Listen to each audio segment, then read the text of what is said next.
There's a Crayon in my soup, by Amethyst Dawn.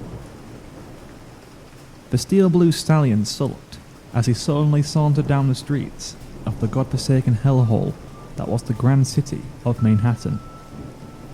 The moon's grim light bounced off his back and put his dim shadow before him. It stretched to an unbelievable length down the dark street. Just what he needed. Another attempt to remind him how far he'd fallen. It had been a while since he had any hope for his or any equanimity. Since to his eyes, there's just no love left in the world. He sat on the hard pavement of Bowcart Street, looking at the way the rain pulled into the gutter, just draining out pathetically, similar to all the colour in his run-down life. His brooding had dragged on for ages, even since he moved into the city. After all, from the moment he first set hoof in this damned city, nothing good has ever happened to him. His wife left him for a cook. He hadn't heard from his daughter in 3 years, and he'd been kicked out of 7 apartments in the last 3 weeks. Mostly for, quote-unquote, uncouth actions, mind. But to him, they've just never actually seen a drunken stallion before. Given the size of the city, it only figured to him that I'd pick the one neighbourhood that gave no tolerance to ponies who acknowledged pain, and tried their best to cure it as a place to try and take up residence. He now, when looking into the puddle, saw only the reflection of a dead artist looking back at him. All life had been siphoned out of him, as if it were his very soul.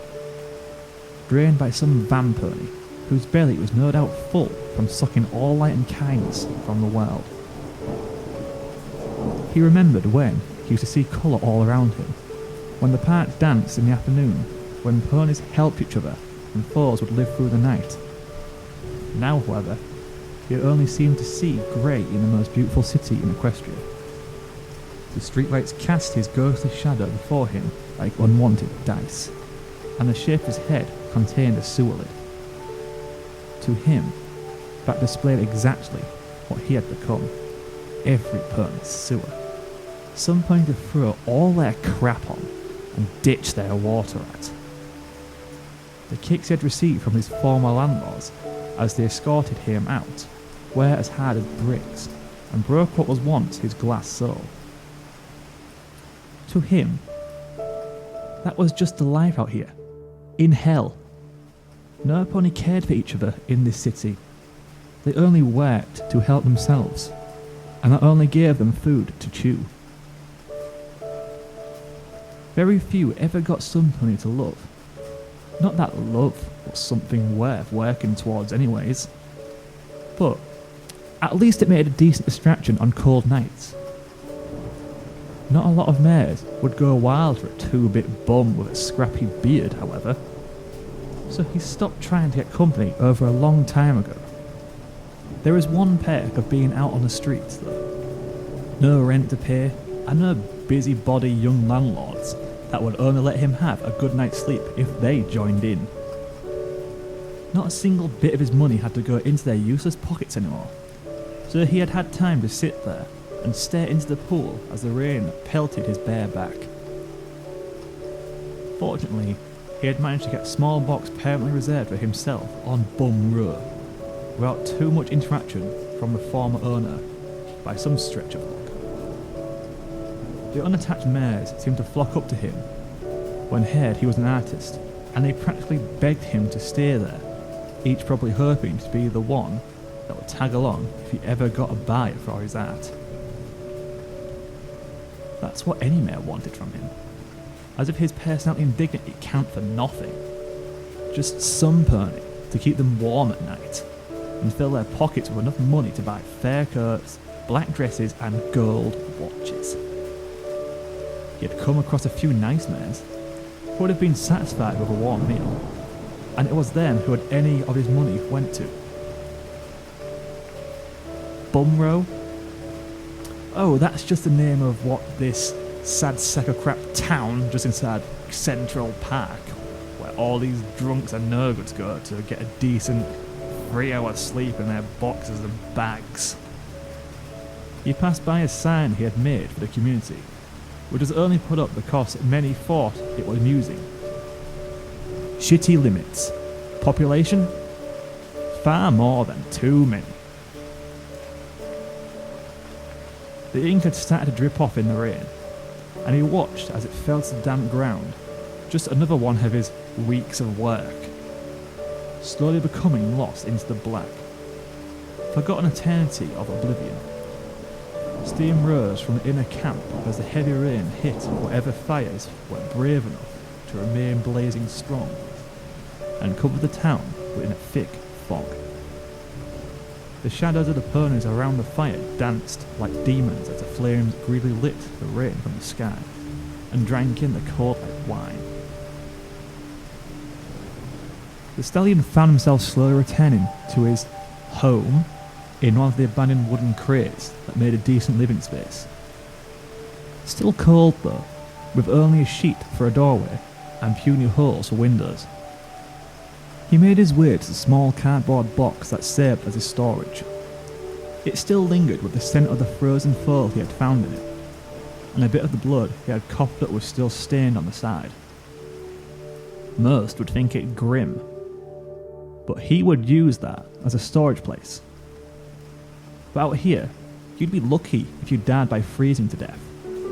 That child was buried with honours in the town cemetery, which, frankly, had a larger population than the section for the living.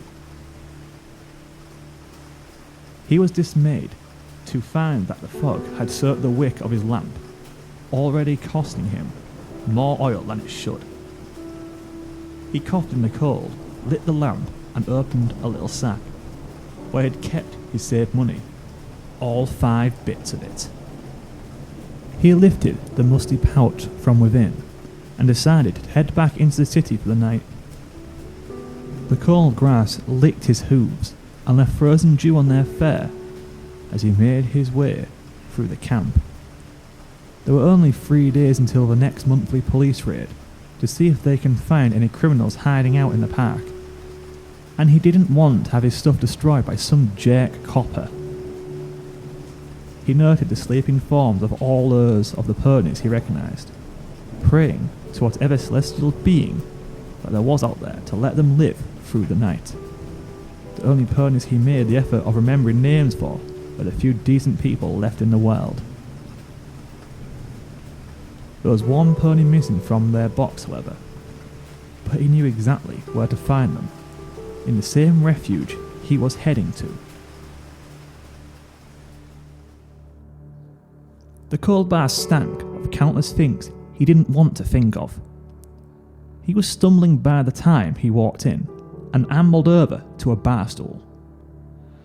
His face made a beeline for the countertop and hit it with a dulled thud as he crossed his hooves before it in an attempt to hide the pain. Surely enough, just as he expected, Love Tap was there at the bar, tending to the customers with a bright smile, as always. She didn't pay mind to him for a moment, until he had obviously caught her eye. Well, well, well, if it isn't the drunk artist, back here for another bottle. He recognised that sweet tone, the nectar that supplied his ears with sugary nutrition. Her voice flowed like a mountain spring and crashed into his ears with the force of a thunderous tide smacking into a cliff's side. Her melodious voice was like honey to his tired ears, as was the sound of what approached him. He looked up in time to see a full bottle of bourbon slide to a halt in front of his nose. The light shone through it, making the substance resemble gold as it morphed the room around him, making him drunk already. That's the usual charge, Lonefree, the barkeep sang once more.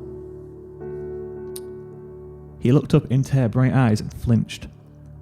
Such lovely orbs didn't belong in a city filled with hatred, indifference, and depression. He always felt little rays of hope when she was around, but he had given that up a long time ago. He had no chance with a mare like that, and he knew it. Her bright smile and bubbly personality are what landed her a job here. She's a good listener, and every pony loved her for it.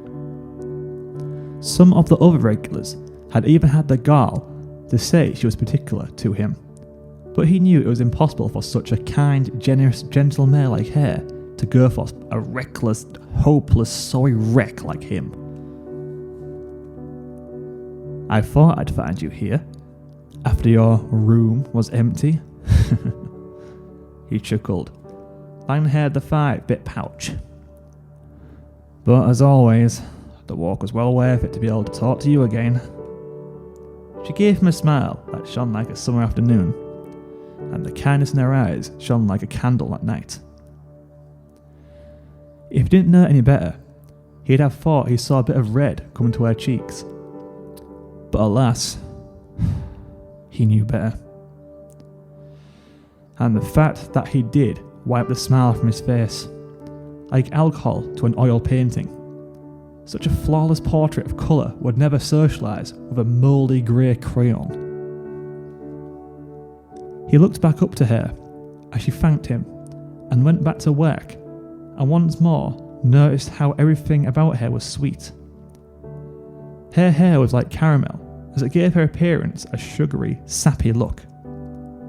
Her coat was like the inside of a malt ball, showing how she was even more saccharine once you got to know her, instead of just seeing the outside. Her cutie mark displayed how she loved and cared for all who needed it, in spite of her own needs. And her eyes, those gorgeous eyes, satisfying sapphires shone in the neon, brighter than the stars on a clear country night. He groaned in depression as he looked back to the bottle, popping the cork with his magic, and took a long, hard drink. The harsh liquid burned his throat and tongue like a cold fire conquering a dry savannah. But it was no less than what he had deserved. The crimes of even having feelings had to be cured somehow, and this bottle should leave him memoryless for at least the next 12 hours. Don't get drunk tonight, alright, Lonefree. You never know when a buyer will show up for you, Tap said cautiously, resting a hoof on his shoulder. He shrank from her touch. It was far too soft for his comfort, with all circumstances considered. She tried reaching out to him, but her hoof was blocked by his, and his cold eyes connected with hurt ones. Let's face the facts, love. Besides you, this bottle is the only comfort I've got in this cold world. He coughed out with a grimace, about to take another swig of the bitter liquid. No taste touched his tongue, besides that of the bar's bitter air. He opened his eyes to see that his bottle had been stopped by a hoof from the mare, and only inches away from draining into his mouth. He tilted his head to face her, as rooms seemed to grow both cold and warm simultaneously. She was giving him a look as he had never seen her give him in the past. Compassion, pity, and something else shone in her eyes that he couldn't place. Something sincere and mysterious, something more valuable than gold, for he'd give gold to know what that look was. Then let me replace the bottle, Lone, she said in a calm, calculating, relaxing tone. He raised a brow at her and turned his head to face her. What? She bit her lip, and this time he knew he saw some pink on her cheeks as she slowly drew back. You said your only source of comfort was me and the bottle. I'd feel better knowing I was a larger source than a bottomless vat of alcohol. Do you know what I'm trying to say? Now he knew what she was saying, what that shimmer behind her eyes was. She was confessing to him, at least as much of a confession he'd get from her. This was something he never could have seen. Love Tap, the mare of his dreams, was confessing her love to him. Somehow, it still felt wrong. That shouldn't be. In a world of black shadow, a beacon of hope would be something to head towards, right? But for some reason, he felt he needed to push her away. Oh, now he knew why. He gently took her hoof and patted it kindly. He slowly lifted it off his shoulder, delicately as a flower, and set it on the bar. She looked at him, eyes full of concern and care. He looked back, eyes empty of hope and joy.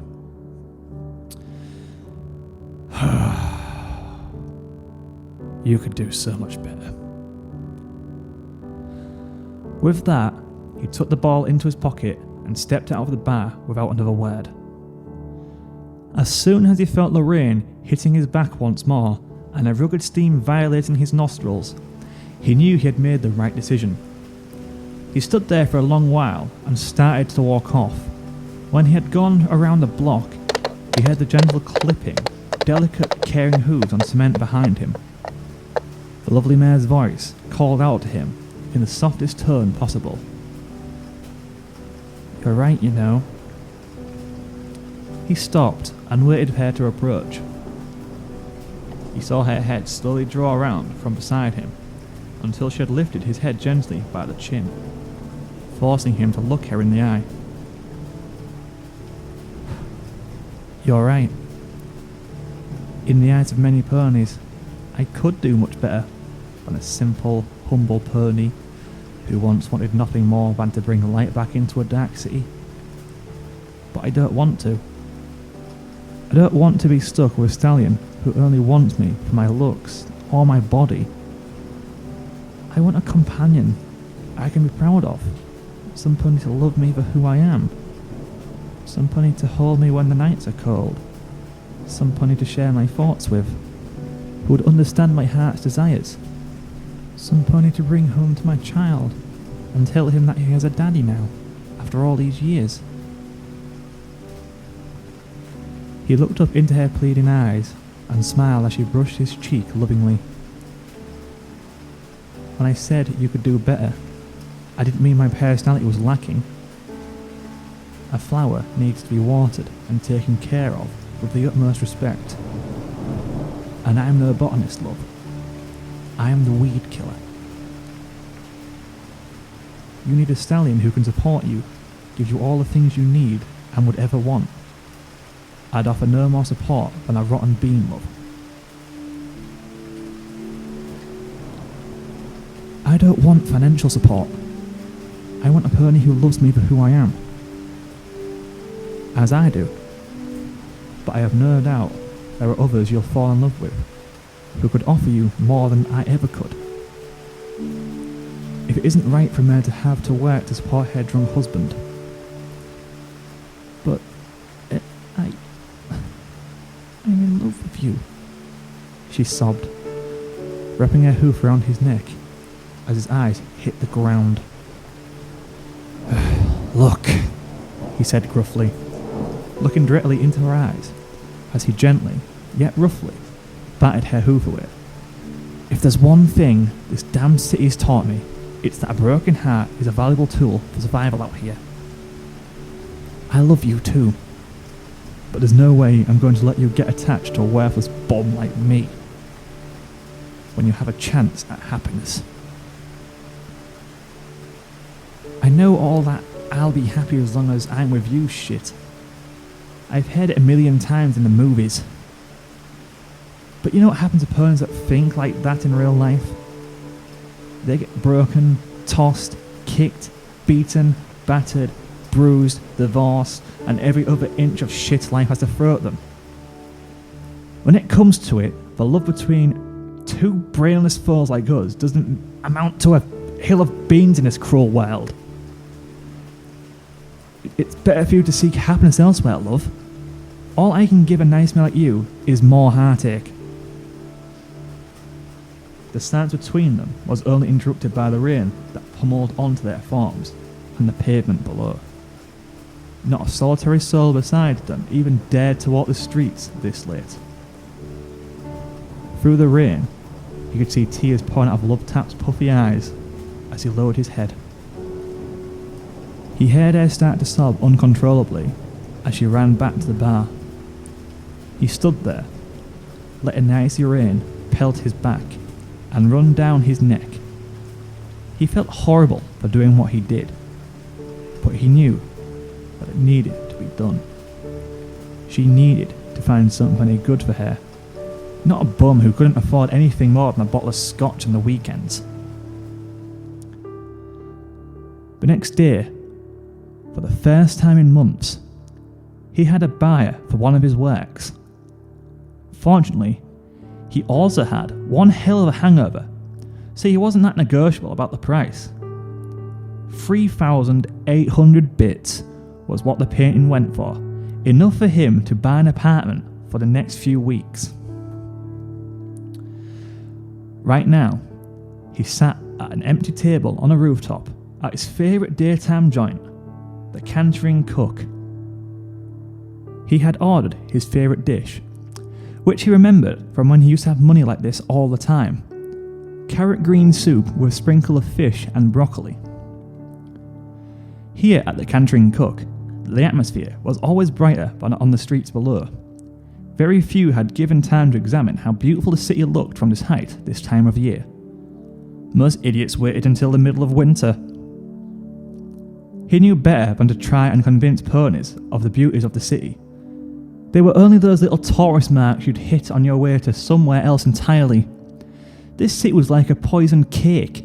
It was elegant, charming, and breathtaking on the outside, but as soon as you take a bite out of it, you're on your own. The scent of his soup dragged his attention back to the table, however, as the waiter set it before him. He was about to dig in when he heard the door slam open. And that's why igneous rocks aren't as valuable, or interesting, or as sedimentary. Yes, well, that certainly is, interesting, Maud. You'll have to tell me some more, sometime. He turned and looked over to see a prim unicorn escorting a dull-coloured earth pony to a table for free. The pony that followed him, however, caught his interest for far longer than a second. This pony seemed to be made completely of cotton candy or something. There was absolutely no way she was born like that. Come along, Pinkie Pie. We don't want to take too long here, the unicorn cried, ushering the candy-coloured mare to their table. Pinkie? Well, that fits. It wouldn't be the strangest thing to happen this week, in his mind. He turned back to his glorious dish and lifted the spoon to his lips. He sighed in relaxation as for the first time in over a year as the quality of broth danced around his tongue. He moaned in appreciation as the warm liquid ran down his throat and warmed his stomach. He dipped in his spoon a second time and... Pinkie, put down that crayon! The Cantering Cook isn't that kind of restaurant. Oh, great. He looked down, and sure enough, one of the pastel pony's pink crayons had found its way into his previously flawless soup. He simply stared at it, feeling the cold of the streets work its way back into his heart. Here he was, in the midst of perfection, and cruel fate had handed him another platter of her shit. Funny thing about that pink crayon, though, was that it was pink. Now, some might find this an obvious observation, but he was confused by it. In a world where nothing but grey shadows had been seen for years, here was a bright pink crayon, daring to let colour back into the world. As he lifted it away from his soup and examined it, he noticed what seemed to be backwards writing on the inside of the wrapper. Carefully, he peeled the wrapper off and looked on the inside. What was written, despite its simplicity, rattled him to the core. Colour is a choice. He stared at the simple inscription. dead silent.